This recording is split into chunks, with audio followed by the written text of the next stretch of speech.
Nagsimula na nga ang matinding bakbakan sa M7 kaya agad kami nagpunta para matunghayan ang mga laro nila. Sino to? Ako si James Reid, pare. James Reid! Legit, that's real. That's true.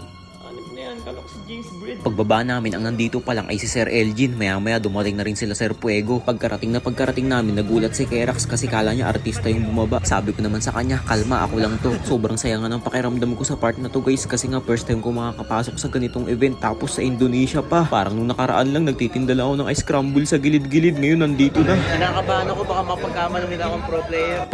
Pagkapasok pa lang namin dito sa loob sobrang lawak at napakaraming taong nanonood. Sobrang nanlaki ang aking mga mata kasi hindi ko inaasahan na ganito ang aking makikita. Nung umupo ako dito sa pinakaunahan, nagsigawan agad yung mga tao. Akala nila siguro ako si Kyrie.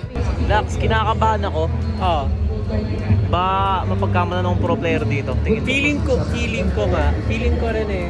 Baka nga ikaw yung kukunin na lang tapos pakitin doon sa stage para maglaro. Oo, kasi minsan diba napagkakamalan ka sa Pilipinas as pro player. Baka kanina nga nung pagpasok ko nagsigawan agad. Kala nila ako si Kyrie. Oo ba? Sabi ko no. No, okay. Ano dati? Kyrie.